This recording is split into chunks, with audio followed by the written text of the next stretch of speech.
get out to an early start, the bats can kind of deteriorate and the at-bats just kind of deteriorate towards the end of the game. I really don't think you can make that valid statement with, especially what the top five in your lineup did tonight. So how did you see him perform from inning 2 through 8? Everything I saw I liked.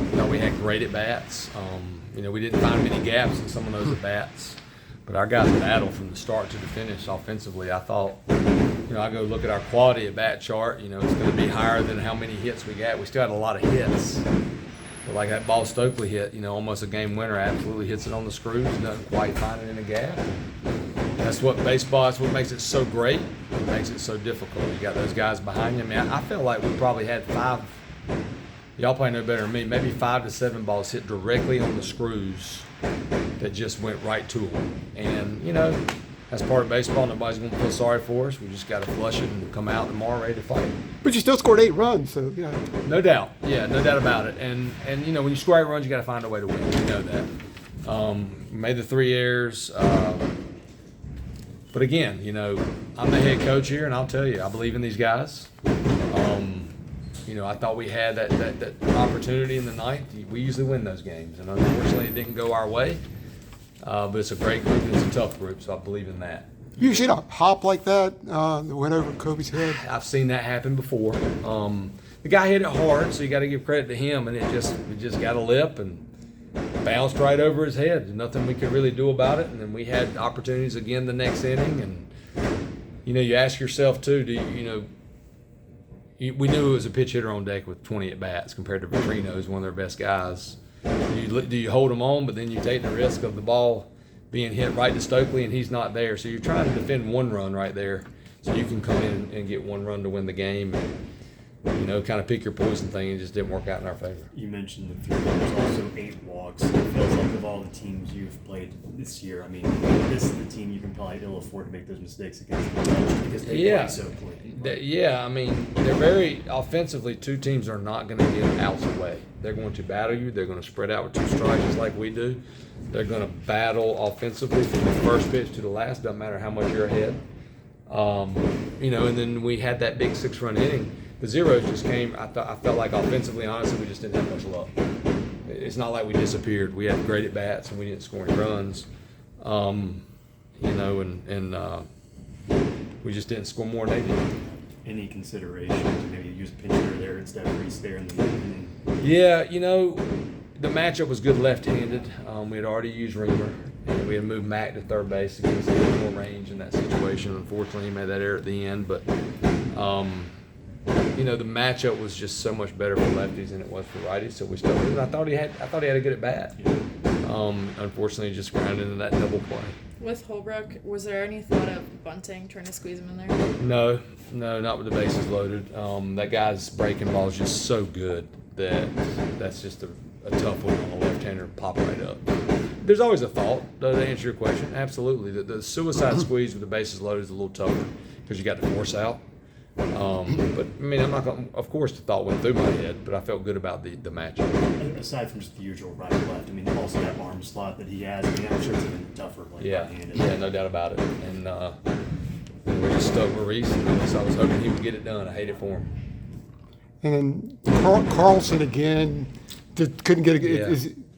What's your view of him as a Friday starter going forward? He just hasn't pitched like a Friday starter. So we'll go back to the drawing board and go to work. If we make an adjustment next week in the rotation, we'll make an adjustment. But I'm not even thinking about that right now because we got to focus on playing Boston College in Game 2, and that's exactly what we would do. You had a visit of your own too that hit next. Yeah. Before you took them out, just kind of what were you kind of looking Yeah, at? I just felt like that was a time for a head coach to take a trip, calm him down, tell him how much I believed in him. I thought it was a big moment. He got the next guy out and didn't get the next guy out. And that's where, when you're pitching on Friday, you got to reach back and get us back in the dugout. I think if we shut them down right there, it's going to be hard for them to respond. But them getting close gave them new life, in my opinion.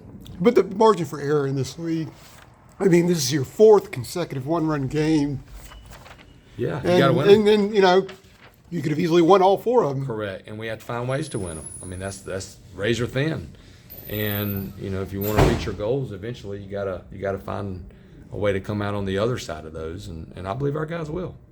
Coach, 10 innings. What did you see from your bullpen? They were today? outstanding, every single one of them. I thought all of them competed. I thought they all gave us a chance. I know Maddie only threw 2 hitters, but I thought our bullpen was good. Pent stepped in and bridged the gap. But you don't want to use that many guys on a Friday, and we've got to get to where our starters, pitch better for us and give us more length, and hopefully that'll start with Connor Bovair tomorrow night. Thanks, Coach. Thank you, Coach. Thank y'all. Thank you. Y'all have a good night.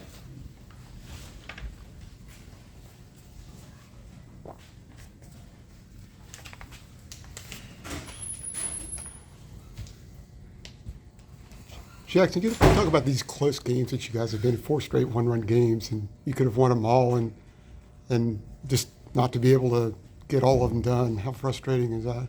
Yeah, I mean, it's frustrating. Obviously, you want to win those games. But, I mean, we know we're right there. It's the difference between winning and losing in those games is one play here or there. We know we're going to start winning those games. I think the best part about our team is that we fight and we're not gonna quit. And even in those ones that we've lost, I think that shows. So I mean, we're just going to keep doing it, and we're going to find a way to win those games. And when you got the 10th started, it looked like things might work out there. Yeah, I mean that's what you can ask for. Yeah, I mean all you can do is ask for a chance, and we got that, and it didn't go our way. You had 3 hits and 3 RBIs today, and how do you see those crucial at-bats for guys like you and Vance and Mac, all just coming up to bat in those really crucial situations? Yeah, I mean everybody wants to be in that spot. It just kind of happened to be us tonight. We got confidence 1 through 9 for anybody in that spot. So it just, like I said, happened to be us. We want to be better. We're going to be better, and like I said, we're going to find a way to win those games. When you get in this league, I mean, just the margin of error, it is so small. But you look at that team across the other side. I mean, there's the team that plays really clean baseball. Only 3 walks allowed by them today. No errors, obviously. I mean, when you're playing an opponent such as that, I mean, just how much more of an emphasis does that also be on y'all's end as well, just to play clean baseball? Yeah, I mean, we knew coming in that that's a really good baseball team. They're old. They know their game. Like you said, they're going to play clean and kind of make you beat yourself. So I mean, it just little things, and I'm gonna keep saying it. We're gonna find a way to get through that. You've played a lot of shortstop. Have you ever seen a hop like that went over Kobe's head? I mean, not on this baseball field. I've seen some hops, but never once seen it. I think it got the edge of a sprinkler hole is what happened. I think. I mean, I couldn't really believe that. It's just as unlucky as it gets, but we're not going to put it on that. Just the way it goes. Did you think that ball that Stoke hit in the gap there in the 9th, did you think that was going to get down? I think off the bat, I definitely did. They were kind of maybe playing him that side a little bit, and he hit it really well that, it gave the guy a chance. But also, I mean, moving the guy up there, that's big, and he's gonna keep swinging it. He hammered that ball. Had a few others tonight. Just kind of didn't go our way.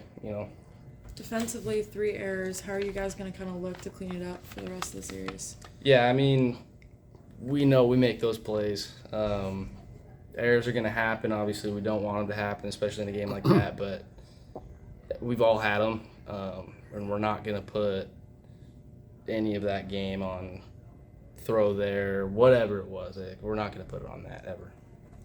Berto's obviously, he's a pretty calm individual a little bit, but I know these last couple weeks or so, kind of, finding his footing a little bit. Just how big was it to see him come up and having 2 really hard hit balls as well tonight? Yeah, for sure. I mean, we love that. He's gonna be a huge part of our lineup, regardless of if he's going good or not.